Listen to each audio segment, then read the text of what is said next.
যে মসজিদের ইমামকে ওয়াহাবি দেওবন্দীদের বিবাহ পড়ানোর জন্য জোর কেন দেওয়া হচ্ছে?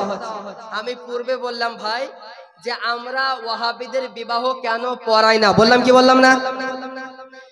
এমন করে করে এমনও মাসালা 40-এর অধিক মাসালা থেকে আমাদের তাদের দ্বন্দ্ব।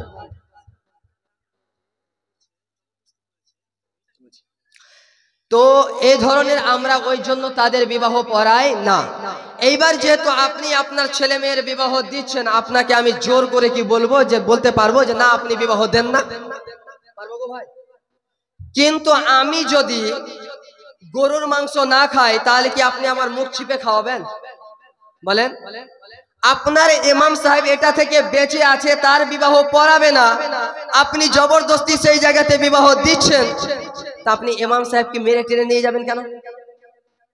এক জায়গা থেকে ইমাম সাহেব যাবে না, বেঁচে আছে, আপনি তাকে জবরদস্তি করবেন কেন করবেন ভাই? আপনি অন্যজনকে নিয়ে বিবাহ পড়িয়ে দেন না। আমার কথা কি বুঝতে পারছেন? তাহলে এই সমস্ত জিনিস নিয়ে ইমাম সাহেবের প্রতি জোর করা যাবে না। একমাত্র আহলে সুন্নাত ওয়াল জামাতের দিন দাঁড়ি দেখেন, এক দেওবন্দীকে নিয়ে আসেন আর বলেন যে বিবাহ পড়া পড়িয়ে দিবে। এবার তাদেরকে বলেন যে আমরা মাজার জিয়ারত করি এই জন্য আমাকে বলো মুশরিক, তার হাতটা ধরেন আর বলেন যে মুশরিকের সঙ্গে ছেলে মেয়ের বিবাহ পড়ানো জায়েজ না না জায়েজ, তাকে বলবেন। আর একাই থাকবেন না, পুরো গ্রামের লোক থাকবে, তার ক্যামেরা করবে, বলবে একটা ফতোয়া দিয়ে যা, নিয়ে আসবো কালকে আমাদের মধ্যে। তারা আমাদেরকে ফতোয়া দিয়েছে মুশরিক, আর মুশরিকের সঙ্গে বিবাহ পড়া হারাম, কারণ যে মুশরিক হচ্ছে নাপাক। তো আমি যদি মুশরিক হই তা আমার মেয়ের সঙ্গে তোর বিবাহ জায়েজ কিভাবে হয়? কথা কি বুঝাতে পারলাম না? তো আমরা বলছি যে বিবাহ পড়া হারাম, এই জন্য আমাদের প্রতি ফতোয়া, এই ফতোয়া সর্বপ্রথম তারাই দিয়েছে।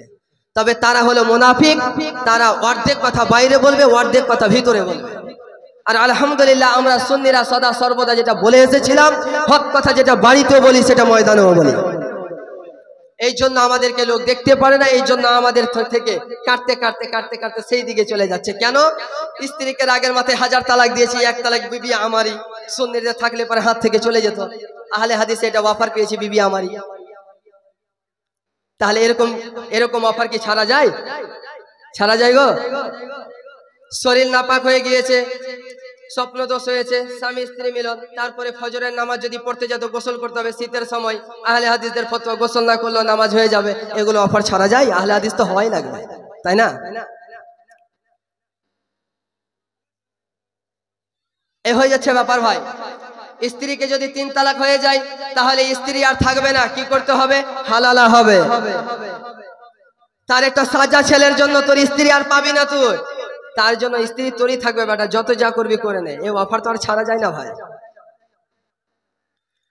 সুন্নি হয়ে থাকলে পারে যদি আলিমদেরকে চ্যালেঞ্জ করি, যদি কোরআন ও হাদিসের কথা বলি, আগে আলিম হতে হবে, 14 বছর মাদ্রাসায় পড়তে হবে।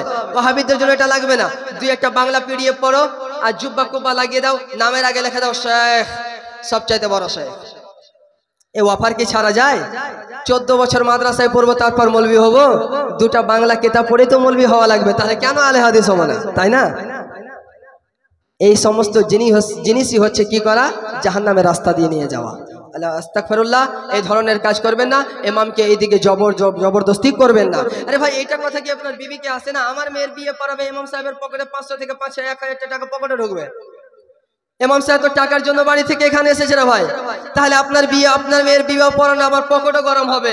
অথচ আপনি যত বিবাহ না পড়াই আপনি বলেন আমার গ্রাম থেকে চলে যা, আমি ব্যাগ সামটে বাড়িও চলে যেতে চাইছি, অথচ একটুকু আপনি ভাবতে পারেন না যে ইমাম সাহেব তাহলে কেন পড়াই না? বুঝতে পারছেন ভাই? ইমাম সাহেবের তো উপকার আছে, তাহলে পড়াবে না কেন? তাহলে ভাবতে হবে আমাদের কাছে টাকাটা বড় কথা না, আমাদের কাছে ঈমানটা বড় কথা।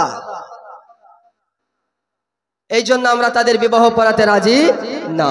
আল্লাহ আমাদের সকলকে বুঝার তৌফিক দান করুক, সকলে বলুন আমিন।